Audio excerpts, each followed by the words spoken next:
大家好，歡迎收看 Max TV 香港新聞頻道。而家就係為大家帶嚟那最新嘅流點新譯。打破門戶之見，還是純粹音樂回歸？從嚴明熙驚艷 ViuTV 歌單到深夜自彈自唱的雙重解讀，在香港樂壇這個嘅熟悉又充滿潛規則的圈子裏，最近發生的一連串細微卻震撼的事件，正悄悄重塑我們對大台與有台之間楚河漢界的認知，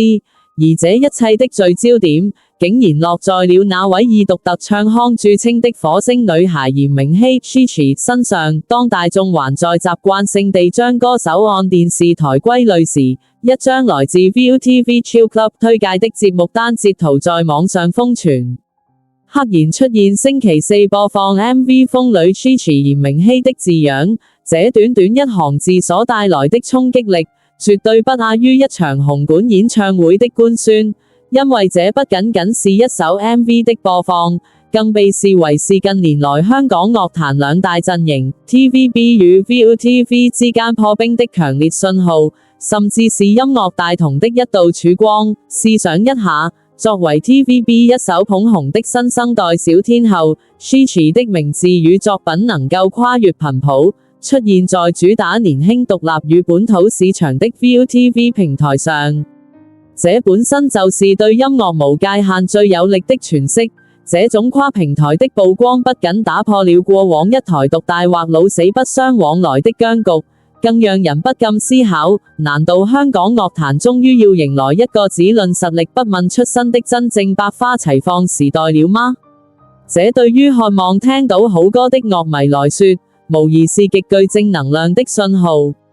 然而，就在公眾對這場破壁行動議論紛紛，猜測背後商業邏輯或合約變動的同時，Chi 卻用一種最純粹、最原始的方式回應了所有的喧囂。他在社交平台上傳了一段黑屏影片，沒有精緻的妝造，沒有昂貴的錄音設備，只有隨着音頻波動的線條和一段感性至深的文字。很久沒有自彈自唱了，今天突然在腦海浮現出這個旋律，就想試試這首翻唱自羅志祥的《愛不單行》。在 Chi 略帶沙啞卻充滿故事感的聲線演繹下，褪去了原曲的偶像劇光環，反而多了一份屬於他這個年紀獨有的關於成長與孤獨的自我對話。他在文案中寫到感覺未完好，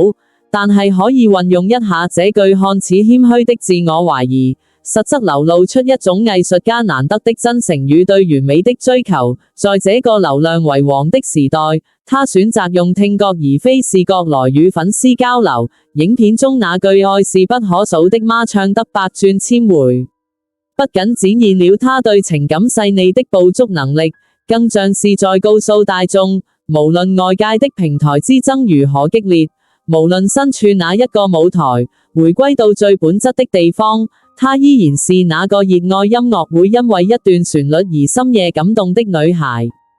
將這兩件事串聯起來看，我們看到了一個立體而充滿可能性的嚴明熙，一面是能夠打破行業壁壘，作品登陸競爭對手平台的主流實力派，象徵着香港樂壇可能的融合與進步；另一面則是深夜裏抱着樂器，面對自我不足仍勇敢分享的純粹歌者。這種入世與出世的完美結合，或許正是當下香港樂壇最需要的特質。大眾對於他在 ViuTV 出現的驚訝，反襯出過去幾年樂壇過度政治化或派系化的無奈。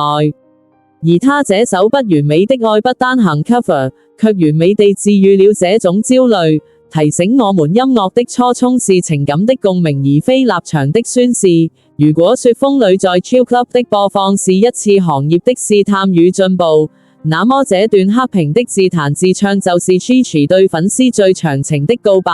證明了在華麗的包裝和策略性的宣傳之外，支撐他走得更遠的，始終是那份對音樂單純的敬畏之心與強大的共情能力。這不僅讓我們對 Chi 未來的音樂道路充滿期待，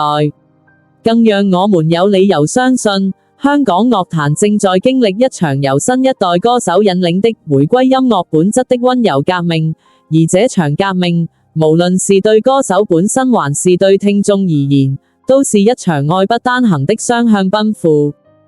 感謝你觀看我們的影片。如果你覺得影片對你有用，請按讚、分享並發表評論。